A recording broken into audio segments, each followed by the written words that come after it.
So going to keep this short because I don't really have a lot to say about Deadpool and Wolverine. In fact, I was never really a Deadpool fan to begin with. I remember watching the first two films and not really thinking much of them. I know it is widely agreed upon that the first film is better than the second, but to me they're both more or less the same thing. Deadpool is just more of what the first film was. I've been told that I just don't have the humor for it, which isn't true in the slightest because this is the type of humor I hinge on daily in social settings with friends. Not only that, but I'm a huge fan of Borderlands, which shares a lot of similar humor with the Deadpool films. Even if Borderlands 3 is a huge downgrade in its writing in every conceivable way, I digress. Borderlands 2's humor was what both Deadpool films tried to be, but just with the fourth wall break on top of it. Scoop out his stupid little eyeballs with it, and his kids are all, wah! Anyway, I don't know, maybe you had to be there. The moral is, you're a total bitch. Oh, God. I just figured it out. So say it. Fine, it's... art. I can actually see why you'd want to tear that particular statue down. Clearly you're illiterate, and the image of me enjoying a good book just makes your head hurt something awful. Tina, all these dwarves look exactly like Salvador. That seems kinda, Yeah, I know, Free Lily. You think it's racist or something? I'll sell downstairs if he thinks it's racist. Hey, Salvador! Is it okay if all of the dwarves in my campaign look like you? That is awesome! Dude, whose balls did I have to fondle to get my very own movie? I can't tell you, but it does rhyme with Wolverine. Wah, wah, wah. This video isn't a breakdown on why Borderlands 2's humor works and Deadpool's doesn't. The point is something about the first two Deadpool films just doesn't land for me. Even if you look past the humor, both movies feel very by the books. Basic superhero schlock that we've already seen before up to that point. Even if the fourth wall break was new, it still doesn't change the jokes that are told through the wall break are still literally just flat bread. I'll give 2016's Deadpool R rating credit, however, because at least that paved the way for Logan's 2017 entry. To have the same rating and that movie greatly benefited from it, and that was probably the only X-Men movie I ever gave a damn about, to be honest.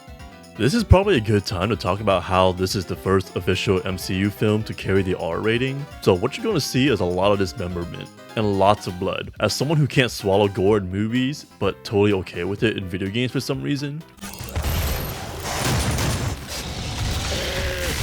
something about when Wolverine claws into people, and even Deadpool for the matter of fact, felt so satisfying in this movie. Maybe it's because I find Deadpool so damn obnoxious that seeing him ripped apart by Wolverine was almost poetic justice.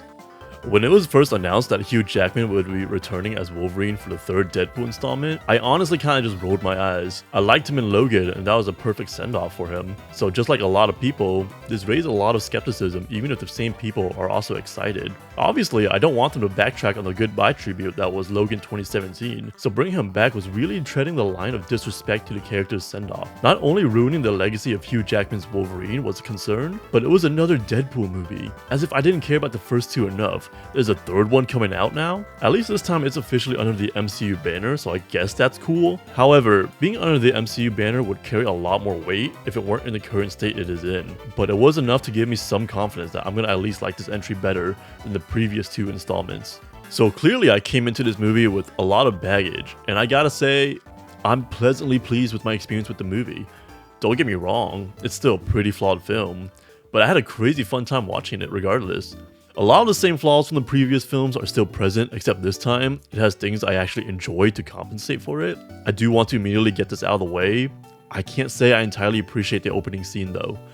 So you're telling me that Deadpool didn't fully believe his Logan was actually dead because of his healing factor, only for the punchline that Deadpool was indeed wrong and that his Logan truly was dead? I can't say I understood why my theater crowd laughed, because we all should have seen that from miles away. A joke like that would have worked if it subvert our expectations, but all it did was affirm it. I guess the audience thought Deadpool's expectation was subverted was funny. I don't know.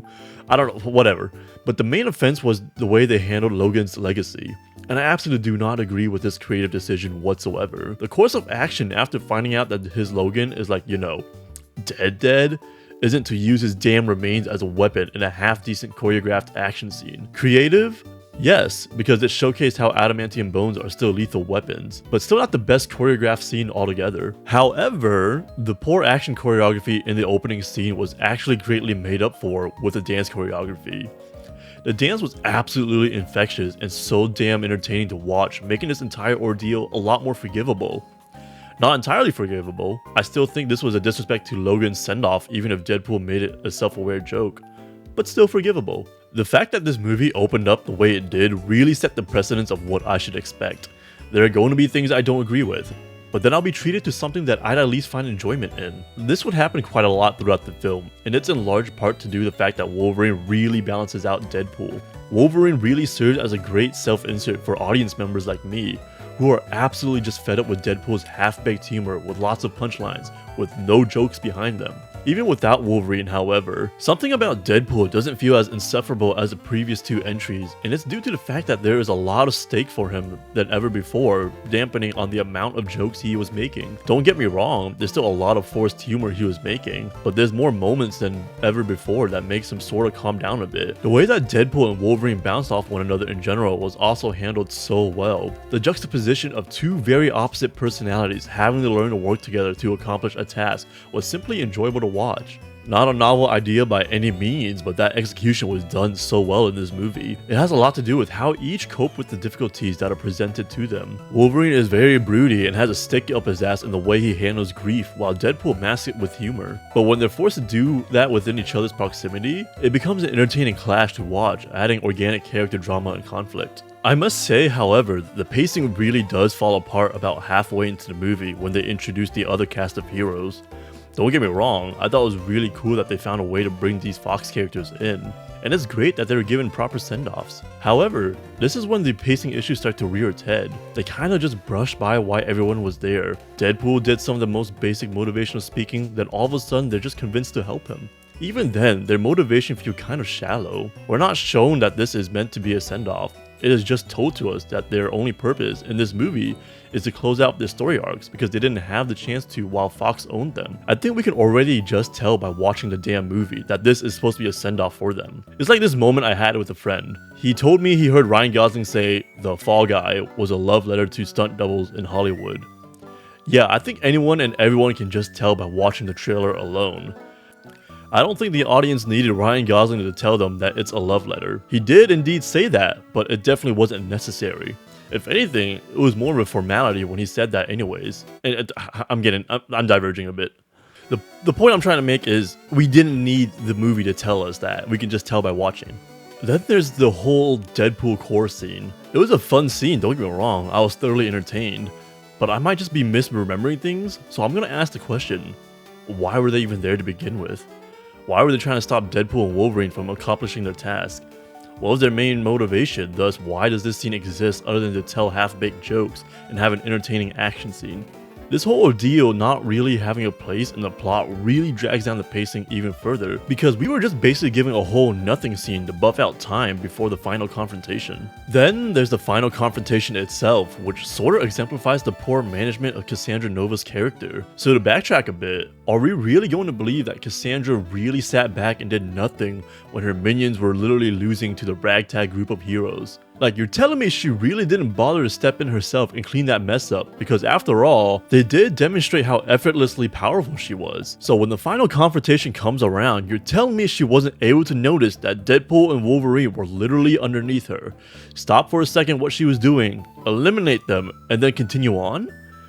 I understand the movie was trying to wrap itself up in a positive conclusion, but it doesn't need to force a lazy resolution if it paced itself better throughout the film. So not only did they give us a whole contrived ending to a powerful threat, we have now actually lost a major character that could set up major conflicts and events in the future installments of the MCU. As I said though, every step backwards the movie makes, it makes 2 steps forward in terms of entertainment value. Even though there are so many creative decisions and narrative choices I didn't agree with throughout the film, the movie finds a way to at least entertain me while it flops on itself.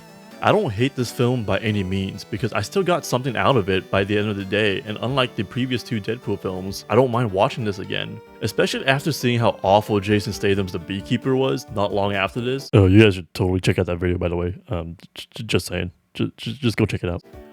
I was practically begging to go see Deadpool Wolverine again. I don't think this is enough to save the MCU. The direction the franchise is going in is so fundamentally flawed, especially when their major installments that were supposed to expand on the larger universe failed to do exactly that. It's going to need more than just a mere band-aid to really fix things. If anything, all this movie did was put a band-aid over an open wound when the MCU needs stitches.